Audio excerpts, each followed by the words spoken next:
ওই বাড়ছো ভাত বারো বারো বারো আজকে প্রচুর খিদে লেগে গেছে। আজকে এত খিদে লেগেছে কেন কে জানে। তো বন্ধুরা খেতে বসে পড়েছি। কি কি রেসিপি দিয়ে খাওয়া দাওয়া হবে সেটা পরপর ভিডিওতে তুলে ধরি প্রতিনিয়ত। তো ভিডিওটার সঙ্গে থাকুন। ভাত চলে আসলো, একদম ঝরঝরে ভাত দেখুন। এটা তো স্পেশাল, হেভি লাগে খেতে। অল্পই দাও অল্পই দাও।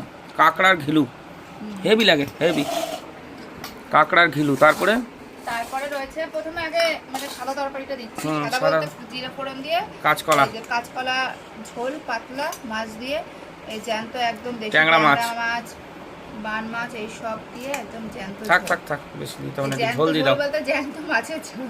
না না ঠিক আছে, এই তরকারি দরকার, বেশি মশলাও তো। থাক থাক থাক, আর দিও না আর দিও না, থাক। আর তারপরে রয়েছে একটুখানি আবার একটু জিরে বাটা না হলে আবার হয় না, বান মাছ আর হচ্ছে ট্যাংরা মাছ দিয়ে জিরে বাটা। আজকে মাছগুলো নাকি খুব স্বাদ, পাখি খেয়েছে, পাখি বললো যে বাবা ভীষণ স্বাদ। দারুণ দারুণ মাছগুলো একদম হেভি মাছ ছিল। এইসব মাছ একটু পয়সা বেশি লাগলেও খেয়ে শান্তি। থাক, আর দিতে হবে না, আর দিতে হবে না, আর দিতে হবে না, আর দিতে হবে না, ছেড়ে দাও। এখনও আছে। সব থেকে স্পেশাল জিনিস রয়েছে সুন্দরবনের কাঁকড়া, বড় বড় কাঁকড়া, 6টা কাঁকড়ায় হয়েছে 1 কিলো। এই আর দিও না, ওই হ্যাঁ ওই একটা ইয়ে দাও, ব্যাস তোমরা খাও।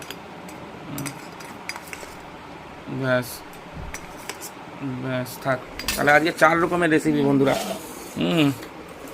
একদম দারুণ দারুণ রেসিপি। এটা তো একদম ট্যাংরা মাছগুলো সত্যি, দাঁড়ান খেয়ে দেখি। ট্যাংরাগুলো হেভি খেতে।